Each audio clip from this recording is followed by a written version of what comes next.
अस्सलाम वालेकुम। I hope everybody will be doing great and fine. तो आज का देखते हैं कि हमें क्या मार्केट्स में देखने को मिलता है। फर्दर हमें क्या देखना चाहिए। मेरा जो पर्सनल पॉइंट ऑफ व्यू है वो क्या है, मैं आपके सामने एक्सप्लेन करूंगा। तो सबसे पहले गोल्ड है, और गोल्ड में 30 मिनट टाइम फ्रेम है, जिसमें मैं आपके सामने एक सीसीपी, एक सेंट्रल कम्प्लेक्स सेंट्रल एरिया को मार्क करूंगा। और इस सीसीपी तक जितनी डिमांड आई है ना, देखो इस सीसीपी तक जितनी डिमांड आई है वो मैं लूँगा। अब इसमें एक चीज़ है। देखो, मैं क्या करता हूँ, जो भी सेंट्रल एरिया होता है ना, उस सेंट्रल एरिया तक जितनी स्ट्रेट थ्रू डिमांड आती है वो लेता हूँ, जो मुझे यहाँ से लेनी चाहिए। ठीक है, जो स्ट्रेट थ्रू डिमांड आ रही है वो यहाँ से आ रही है, मुझे यहाँ से लेनी चाहिए। लेकिन इस दफ़ा मैं यहाँ से लूँगा। हर दफ़ा मार्केट डिफरेंट वे में चलती है, डिफरेंट कंडीशंस के साथ। तो ये डिपेंड, जो एमएमसी है, ये डिपेंड करती है ऑब्जर्वेशन पे, ठीक है, लॉजिक्स पे, और कंडीशनल होती है। तो इसमें देखो, रीज़न ये है कि यहाँ पे देखो, ये अलग एक सेंट्रल एरिया है, नी कैप कह लें या जो भी कहना चाहते हैं, एक सेंट्रल एरिया अलग से है। ठीक है, तो यहाँ से आने वाली डिमांड और यहाँ से आने वाली डिमांड, इनको हम डिफरेंटली ट्रीट करेंगे। लेकिन मैं इस सारी को इसलिए ले रहा हूँ क्योंकि यहाँ पे जो फर्दर सीसीबी के बाद डिमांड आई है, उसने भी एक नीट कैप टाइप कैंडल दी है। ठीक है, और मतलब एक सेंट्रल एरिया दिया है, तो स्ट्रक्चर मैच करे। मैं आपको ये बताना चाहता हूँ कि रेपिटेशन ऑफ स्ट्रक्चर हो रही है। फिर ये चीज़ मैटर नहीं करती कि यहाँ पे जो है कैंडल, ये top wick partial hanging man है और ये शूटिंग स्टार है, ये चीज़ फिर मैटर नहीं करती। बस सेंट्रल एरिया है, ठीक है, उसका भी है, इसका भी है, रेपिटेशन ऑफ स्ट्रक्चर हो रही है। तो that's why I am using this demand, या इस सीसीपी तक आने वाली जो डिमांड है वो मैं यहाँ से, जहाँ से ब्रेकआउट है वहाँ से मैं लगा दूंगा। तो उसके मुताबिक ये डिमांड यहाँ पे कंप्लीट होती है, and then we have a, आप टेस्टिंग एरिया कह लें अगर आप हाई टाइम फ्रेम के ट्रेंड को देखना चाहते हैं, या रिवर्सल एरिया कह लें अगर आप छोटे टाइम फ्रेम पर देख रहे हैं। जोन तो हमारे पास ये आ रहा है। तो ये जोन मेरे पास आता है अकॉर्डिंग टू माई एनालिसिस के मार्केट यहाँ तक जाएगी, यहाँ पे जाएगी, इस हाई को स्वीप करेगी, और यहाँ से हमें डाउन में मूव देखने को मिल सकता है। ठीक है, तो this area will be important. उसके बाद बिटकॉइन में देखते हैं। बिटकॉइन में मैंने ऑलरेडी कर दिया है, मैं थोड़ा सा डिटेल में आपको एक्सप्लेन कर देता हूँ दोबारा।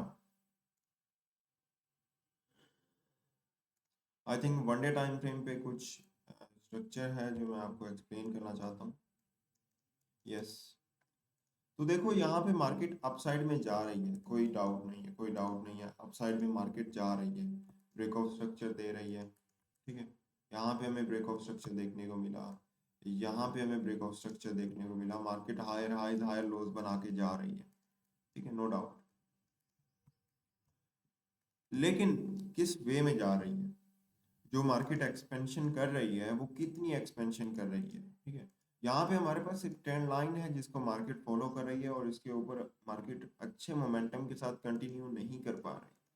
तीसरी दफा हो चुका है कि मार्केट इसको टैप कर रही है, तीसरी दफा हो चुका है मार्केट इसको टैप कर रही है। और अगर मैं यहाँ पे ये ड्रा करूँ और इसको यूं एक्सपेंड करूँ, तो हमें एक चैनल भी देखने को मिल रहा है, हमें एक चैनल भी देखने को मिल रहा है। और अगर आपको याद हो, अगर आप मेरे सारे एनालिसिस देख रहे हैं, तो आपको पता होना चाहिए कि according to our 4 hour analysis market ने क्या किया हुआ है, एक ब्लैक माइन को ब्रेक किया हुआ है। और ब्लैक माइन जब ब्रेक करती है तो जो हाई होता है, मतलब if I move on to the 4 hour time frame, मैं दोबारा ड्रा नहीं करने वाला वो सब कुछ, वो ब्लैक माइन वगैरह आप देख सकते हैं मेरे टेलीग्राम चैनल में, स्क्रीनशॉट पड़ा होगा, या मेरी वीडियो वगैरह देख सकते हैं, तो आपको पता चल जाएगा कि मैं किस ब्लैक माइन की बात कर रहा हूँ।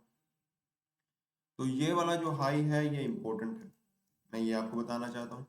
तो अब हमें क्या देखना है कि मार्केट, देखो ये हाई इम्पोर्टेंट है, ये ब्रेक मुश्किल से हो सकता है, तो मार्केट को क्या करना चाहिए, मार्केट को अपसाइड में जाना चाहिए और रिटेस्टिंग करके किसी प्रीमियम एरिया से, एक जो प्रीमियम एरिया है सेल के लिए, तो उसको यूज करके मार्केट को डाउन में आना चाहिए। अब डाउन में आने के लिए हम कुछ कंडीशन बनाते हैं, जैसे मतलब according to one day time frame हमें पता चलता है कि मार्केट चैनल में मूव कर रही है, और जब चैनल में मूव करती है तो क्या होता है, सेम सप्लाई का वॉल्यूम आता है, सेम सप्लाई का वॉल्यूम आता है और सेम डिमांड का वॉल्यूम आता है। सही है। यहाँ पे हमारे पास 3 दफा सप्लाई आई है और तीनों दफा ये सेम अप्रोक्सीमेटली सेम सप्लाई है, डिमांड भी हमारे पास आ चुकी है, सेम डिमांड है। तो सेम वे में मैं क्या करूंगा कि जो मैक्सिमम डिमांड है चैनल की वही मैं यूज करूंगा, और थर्ड टाइम मार्केट इस ट्रेंडिंग सपोर्ट को यूज करके जब अप में जा रही है तो मैं इसको यहाँ पे यूज करूंगा और एक्सपेक्ट करूंगा कि मार्केट इसके 50% एरिया को, मतलब अपनी डिमांड को हाफ करे। जाहिर बात है मार्केट अब देखो हम सेल में क्यों देखना चाहते हैं, क्योंकि 4 आवर पे ब्लैकमैन ब्रेक हुआ है, ये हाई स्ट्रॉन्ग है, मार्केट अपसाइड में जा रही है रिटेस्टिंग के लिए, एक रीजन। दूसरा अब फिर हमें क्या देखना चाहिए, हमें सेल में देखना चाहिए। कहाँ से? वो हम वनडे पे देख रहे हैं कि हमारे पास एक सेंट्रल एरिया आ रहा है। उस सेंट्रल एरिया पे क्या होता है कि चैनल की जो डिमांड है, वो चैनल की डिमांड हम यहाँ पे हाफ एक्सपेक्ट करेंगे। अब ये हमारी एक पॉसिबिलिटी है, मैं आपके सामने एक पॉसिबिलिटी रख रहा हूँ। बाकी फर्दर हमने जो एग्जीक्यूशन का मामला है वो तो कंफर्मेशन पे डिपेंड करता है, ठीक है। कंफर्मेशन के साथ चलना है, नंबर ऑफ प्रोबेबिलिटीज होती हैं मार्केट में चलने के लिए। तो एक वन ऑफ द प्रोबेबिलिटीज मैं आपके सामने रख रहा हूँ, जो मेरा पॉइंट ऑफ व्यू है, जो मार्केट हमें फ्यूचर में दिखा सकती है, ठीक है। लॉजिकल है, प्रॉपर रीजनल है। तो ये एक एरिया आता है, एक सेंट्रल एरिया आता है जिसको मार्केट यूज कर सकती है, ठीक है। अब इसके बाद 4 आवर पे देखते हैं कि क्या कुछ और एविडेंस, कोई चीज है जो इस एरिया को सपोर्ट कर रही है। Let's see. I think maybe on 1 hour we have something. Yes, 1 hour पे मैंने कुछ ऑब्जर्व किया है, वो ये है कि अगर देखो, अगर मार्केट इस हाई को ब्रेक करती है, if market breaks this high, sweeps this high, तो हम क्या करेंगे, we will use this demand from here to here। अब इसमें भी कुछ जहन में आता है, माइंड में आता है, क्वेश्चन आता है। देखो, if you have been observing my analysis for a long time, from 1 to 2 months, you will have a question in your mind कि मुझे यहाँ से यूज़ करनी चाहिए क्यूएफएल, ठीक है। मुझे क्यूएफएल यहाँ से यूज़ करनी चाहिए, लेकिन मैं इसलिए यहाँ से यूज़ कर रहा हूँ। देखो, मैं इसको यहाँ से इसलिए यूज़ कर रहा हूँ क्योंकि अगर मैं देखूँ तो यहाँ पे भी, यहाँ पे देखो मार्केट किस वे में गई है। यहाँ पे देखो अप में गई, अप में गई, थोड़ी सी रिटेस्टिंग देके मार्केट अप में जाती है। यहाँ पे भी थोड़ी सी रिटेस्टिंग देके मार्केट अप में जा रही है। तो दैट्स द रीज़न कि मैं इस क्यूएफएल को यहाँ से ले रहा हूँ, ठीक है। यहाँ से ले रहा हूँ और फिर मैं इसको यहीं से ही लगाऊंगा। तो हमारे पास क्या आता है कि जो डेली का सेंट्रल एरिया है वो हम डिफाइन कर रहे हैं ऑन 1 आवर टाइम फ्रेम, उसके मुताबिक हमारे पास ये आ जाता है एरिया, ठीक है। एक हमारे पास according to daily time frame हमारे पास एक सेंट्रल एरिया है, according to 1 hour time frame हमारे पास एक रिटेस्टिंग एरिया है, एक रिटेस्टिंग एरिया है, ठीक है। तो ये मेरे पास एक एनालिसिस आता है। बाकी ड्राइंग्स को मैं रिमूव कर देता हूँ। ये आपने बस माइंड में रखना है कि डेली का यहाँ पे सेंट्रल एरिया जिसको हम रिफाइन कर रहे हैं ऑन 1 आवर टाइम, और हम कंफर्मेशन का वेट कर सकते हैं 1 आवर पे, 30 मिनट पे। इसके बिलो में आई थिंक जाना अच्छा नहीं। So this is the zone from where I'm expecting supply in Bitcoin। ये this is the area, सही है। उसके बाद यूरो यूएसडीटी में अगर आपको बताऊं तो यूरो यूएसडीटी में भी कुछ अच्छा स्ट्रक्चर है। हाँ, कल मैंने आपसे डिस्कस किया था, अगर कल आपने जो मैंने ट्रेड लॉजिक एक्सप्लेन किया है यूरो यूएसडीटी का, तो उसमें मैंने आपको एक्सप्लेन किया था कि मैं यहाँ पे सप्लाई के लिए क्यों देख रहा हूँ, और मेरा बायस बेरिश ही रहेगा, मेरा बायस बेरिश ही रहेगा जब तक मार्केट इस हाई को ब्रेक नहीं करती। जब तक मार्केट इस हाई को ब्रेक नहीं करती, my bias is bearish and I will keep looking for something that goes down side, ठीक है। वो मैंने कल, अगर आपको नहीं पता कि मैं अपना बायस बेरिश क्यों रखना मैं अपना बायस क्यों बेयरिश रख रहा हूँ, तो आप कल की जो वीडियो है जहाँ पे मैंने यूरो यूएसडी का ट्रेड लॉजिक एक्सप्लेन किया, यूट्यूब पे अपलोड नहीं किया, आप टेलीग्राम चैनल में जाके देख सकते हैं, तो आपको दिख जाएगा। आप वो देख सकते हैं कि मेरा बायस बेयरिश क्यों है यूरो यूएसडी में, एंड वाई एम एक्सपेक्टिंग कि मार्केट मोस्ट प्रोबेबली यहाँ तक और समहाउ यहाँ तक थोड़ा सा मुश्किल है, लेकिन यहाँ तक इजी हो सकता है मार्केट के लिए आना। तो अच्छा, ये तो हमने डिस्कस कर लिया कि ये प्रीमियम एरिया है, यहाँ पे ऑर्डर ब्लॉक, ऑर्डर फ्लो, यहाँ पे हमारा रिवर्सल एरिया, यहाँ पे हमारा एसएनआर के लेवल, सब कुछ मैंने आपसे डिस्कस किया हुआ है। तो ये एरिया इंपॉर्टेंट है, एक प्रीमियम एरिया जहाँ से हम सप्लाई के लिए देखेंगे। ये तो हमारे पास हायर टाइम फ्रेम है। लोअर टाइम फ्रेम पे हम इंटरनल में इंट्राडे क्या देख सकते हैं, उस पर अब डिस्कस करता हूँ। 30 मिनट टाइम फ्रेम है, उस पर सबसे पहले आपको दिखाता हूँ कि यहाँ पे हमारे पास एक चैनल है। We have a channel in here, ठीक है। अब इसमें क्या एक्सपेक्ट कर रहा हूँ कि जैसे मैंने आपको बीटीसी में बताया कि जब भी मार्केट एक चैनल में मूव करती है, सेम डिमांड सेम सप्लाई देती है, ठीक है। जब भी अप जाती है तो सेम डिमांड देती है। जैसे यहाँ पे यहाँ से लेकर यहाँ तक की डिमांड है, तो वो डिमांड यहाँ पे आई, उसके बाद मार्केट डाउन में जा रही है। अब मार्केट जब डाउन में आ रही है तो सप्लाई हमने कौन सी लेनी है, इस चैनल की मैक्सिमम सप्लाई लेनी है, और उसको हमने यूज करना है। तो मैक्सिमम सप्लाई इज हियर, यहाँ तक नहीं। अब इस मामले में हमने ये नहीं जब हम जो चैनल है उस चैनल की मैक्सिमम सप्लाई डिमांड के बारे में बात करेंगे, तो जो ट्रेंडिंग सपोर्ट से ट्रेंडिंग रेजिस्टेंस या ट्रेंडिंग रेजिस्टेंस से ट्रेंडिंग सपोर्ट तक जितना वॉल्यूम है वो हम सारा मैयर करेंगे इस चीज़ से इररिस्पेक्टिव होके कि यहाँ पे हमारे पास अब सेंट्रल एरिया है, उसको हम क्यों नहीं ट्रीट कर रहे सही से, इस चीज़ से इररिस्पेक्टिव होके। तो मैं क्या कर रहा हूँ कि यहाँ से लेकर यहाँ तक की what the problem, and draw क्यों नहीं होता, यस, हाँ।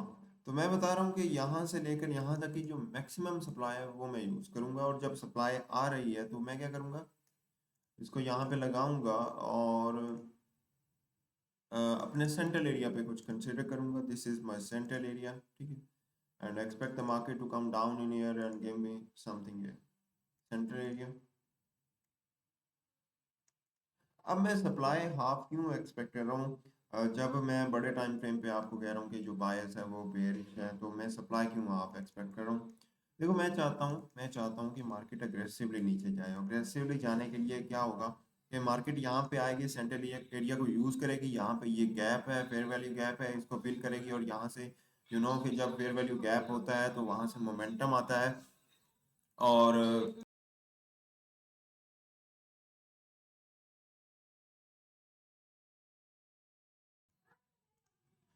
कि जब भी ये गैप होता है तो वहां से कुछ ना कुछ रिएक्शन आता है, और ऑर्डर ब्लॉक जो भी आप कहना चाहते हैं, और यहाँ पे वन डे का भी एक लेवल है, डेट्स में हम सेइंग कि ये सेंट्रल एरिया यूज हो सकता है, सप्लाई हाफ हो सकती है।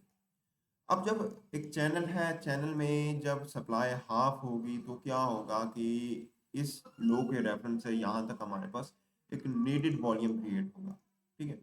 और कि जब भी नीडेड वॉल्यूम क्रिएट होता है, मार्केट जब उसको फिल करती है तो एक आईएफसी के साथ, एक मोमेंटम कैंडल के साथ फिल करती है, स्ट्रेट थ्रू मार्केट बहुत अच्छे मोमेंटम के साथ मूव देती है, ठीक है। मैं पॉसिबिलिटी पे बात कर रहा हूँ, प्रोबेबिलिटी पे बात करता हूँ। बाकी अ, हमारा फिर आगे एक्शन क्या होगा, ठीक है। हमारा जो एक्शन होगा, ठीक है, मार्केट एक्शन करेगी, और हमारा फिर आगे जो रिएक्शन होगा वो कंफर्मेशन पे डिपेंड करता है। फिलहाल के लिए ये मेरे पास सेंट्रल एरिया है जिसको मार्केट यूज कर सकती है, और कहाँ तक यूज कर सकती है, नॉट नॉट यहाँ तक, इस हाई को मार्केट लेगी, ये थोड़ा सा मुश्किल हो सकता है। I am not thinking like that, वो इसलिए क्योंकि ये हाई फिलहाल के लिए स्ट्रांग है। ये एशियन हाई है, एशियन हाई ने प्रीवियस डे की लिक्विडिटी, प्रीवियस डे के हाई को, कैंडल रेंज हाई को कह सकते हो, स्वीप किया है। यहाँ पे देखो लिक्विडिटी स्वीप की है, और उसके बाद हमारे पास ब्रेक ऑफ स्ट्रक्चर हुआ है, सही है। तो in this case this high becomes strong. तो हम क्या एक्सपेक्ट कर सकते हैं कि मार्केट सेंट्रल एरिया को यूज कर सकती है।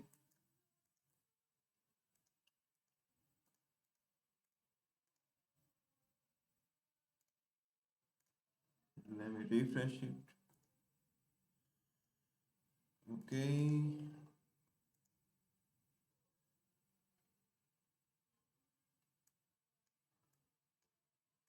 So I was talking about कि सेंट्रल एरिया को यूज कर सकती है, और यहाँ पे ये जो हमारे पास एक you can say like this shoulder, this QML level, यहाँ तक हम मार्केट को अपसाइड में एक्सपेक्ट कर सकते हैं। ठीक है, यहाँ तक हम एक्सपेक्ट कर सकते हैं। अब आपको ये मैं हटा देता हूँ channel, I think I hope कि आपको समझ लग चुकी होगी, नीडेड वॉल्यूम का भी पता चल चुका होगा कि किस वे में ये वर्क कर सकता है। सेंट्रल एरिया को यूज कर सकती है, अप में जा सकती है, अपने प्रीमियम एरिया को, अपने पेंडिंग ऑर्डर्स को लेने जा सकती है। अब इसमें ये है कि अगर मार्केट सेंट्रल एरिया पे आती है, इसको यूज करती है, तो ठीक है, हम सेंट्रल एरिया को भी यूज कर सकते हैं, डिमांड के साथ स्कैल्पिंग कर सकते हैं। लेकिन अगर सेंट्रल एरिया को यूज नहीं करती, यहीं से ही अप में जाती है, तो हम इस एरिया को यूज कर सकते हैं और यहाँ से सप्लाई भी एक्सपेक्ट कर सकते हैं फ्रॉम समवेयर हियर। ठीक है, so this is the area, this is the area I'm marking in here this way। यहाँ से हम डिमांड एक्सपेक्ट कर सकते हैं if market comes down in year. अगर मार्केट नहीं आती, डायरेक्ट अप में जाती है, तो हम यहाँ से सप्लाई एक्सपेक्ट करेंगे विद कंफर्मेशन। तो ये मेरा बीटीसी में, गोल्ड में, यूरो यूएसडीटी में एक डिटेल्ड एनालिसिस था जो मैंने आपके सामने रखा, just my point of view, बाकी not a buy sell signal. ठीक है, बाकी आपको खुद अपने एनालिसिस अपने पॉइंट ऑफ व्यू के साथ, और अगर आप फर्दर कॉन्फिडेंट वगैरह देखना चाहते हैं, कॉन्फिडेंटली अपने एनालिसिस को यूज़ करना चाहते हैं, तो आप किसी का पॉइंट ऑफ व्यू भी देख सकते हैं कि कौन क्या एक्सपेक्ट कर रहा है मार्केट में। ठीक है, आई होप की अंडरस्टैंडिंग हो चुकी होगी। आज के लिए इतना ही, बाकी अब देखते हैं मार्केट क्या हमें दिखाती है। अल्लाह हाफिज़।